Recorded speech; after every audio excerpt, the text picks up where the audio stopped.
கிறிஸ்துவுக்குள் அன்பான தேவனுடைய பிள்ளைகளே, கர்த்தராகிய இயேசுவின் நாமத்தில் உங்களை அன்போடு கூட வரவேற்கிறேன்.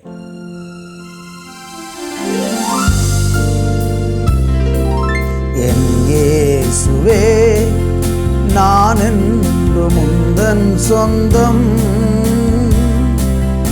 என் ராஜனே அனுதினமும் வழி நடத்தும்.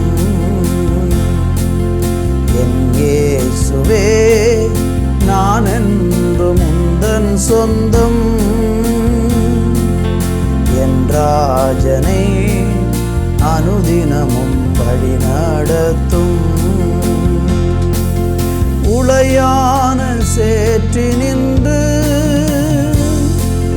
தூக்கியே நிறுத்தினீரே, உளையான சேற்றி நின்று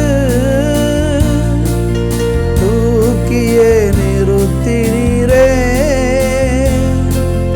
உந்தனை நான் மறவே, உந்தனை போற்றிடுவே, உந்தனை நான் மறவே,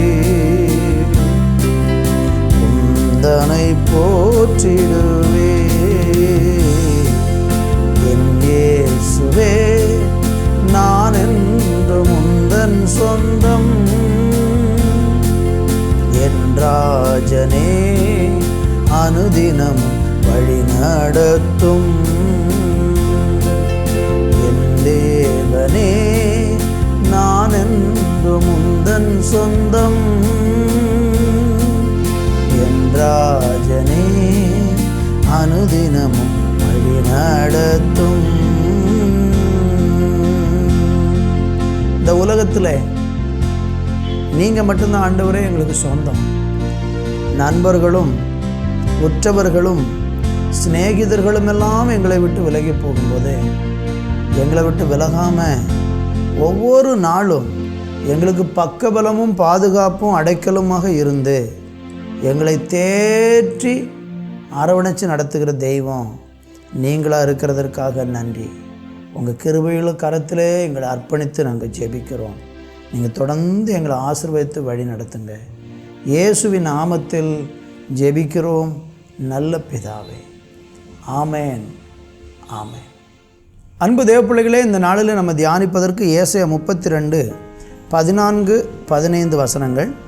அரண்மனை பாழாக விடப்படும், ஜனம் நிறைந்த நகரம் வெறுமையாகும், மேடும் துருக்கமும் என்றைக்கும் கெபிகளாகும், அவைகள் காட்டுக்கழுதைகள் கழிக்கும் இடமாயும் மந்தைகளுக்கு மேய்ச்சலிடமாயும் இருக்கும். உன்னதத்திலிருந்து நம்மேல் ஆவி ஊற்றப்படும் மட்டும் அப்படி இருக்கும். அப்பொழுது வனாந்திரம் செழிப்பான வயல்வெளியாகும், செழிப்பான வயல்வெளி காடாக எண்ணப்படும்.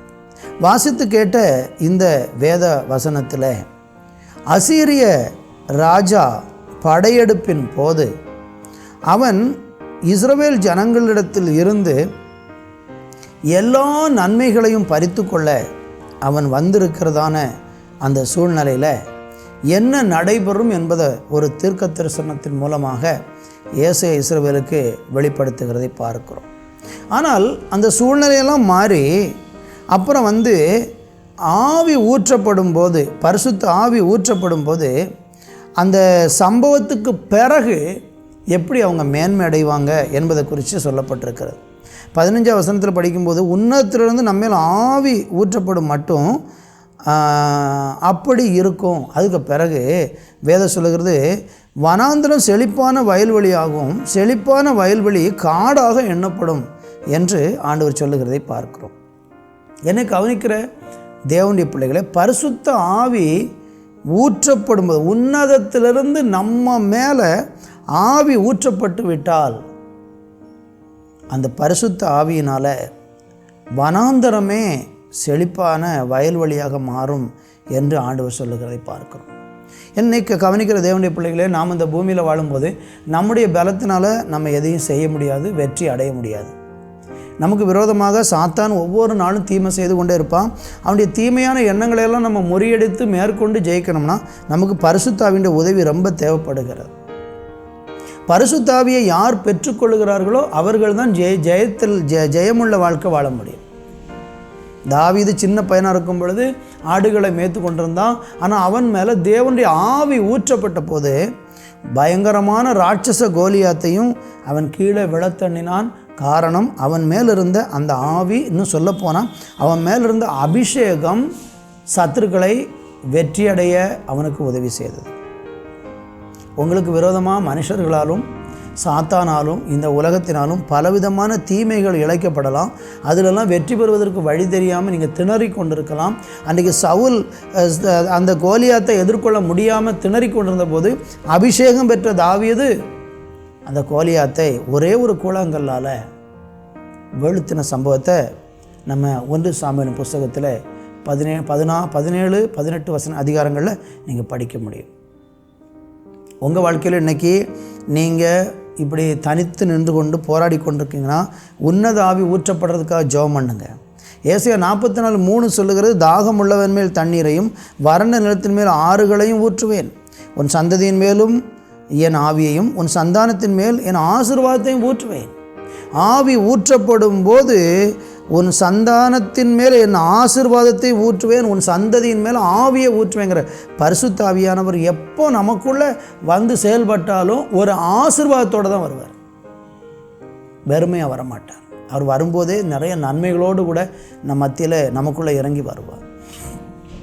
நீங்கள் பரிசுத்த ஆவியை பெறாதவர்களாக இருந்தீங்கன்னா இந்த நல்ல தேவனிடத்தில் ஜெபம் பண்ணி காத்திருந்து அந்த பரிசுத்த ஆவியின் அபிஷேகத்தை நிறைவை பெற்றுக்கொள்ளுங்க.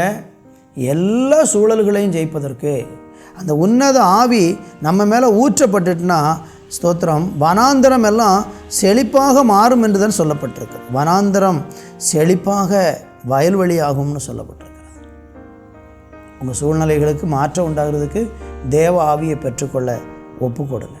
ஒருவேளை எனக்கு இந்த பரிசுத்தாவினால என்னன்னே தெரியாதையா, நான் இப்போ தான் ஆண்டவரை நம்பிக்கிட்டு இருக்கிறேன், இப்போ தான் நான் முழுமையாக ஆண்டவருக்குள்ளே வரல, இப்போ தான் கர்த்தர் மேலே நம்பிக்கை வச்சுருக்கேன்னு சொல்லியிருந்தாலும் ஒன்றும் கவலை வேண்டாம். நீங்கள் தேவனே உம்முடைய ஆவியினால் என்ன நிரப்புங்கன்னு கேளுங்க. அவர் அவருடைய ஆவியினால் நிரப்பி உங்களை அருமையாக நடத்துவார். நல்ல பிதாவே, இந்த வேலைக்காக நன்றி. உன்னதத்தில் இருந்து ஆவி ஊற்றப்படும் போது உண்டாகிற அந்த ஆசீர்வாதங்களை நாங்கள் ஒவ்வொருவரும் பெற்றுக்கொள்ள கிருபை பாராட்டும். இயேசுவின் நாமத்தில் பிதாவே, ஆமேன், ஆமேன்.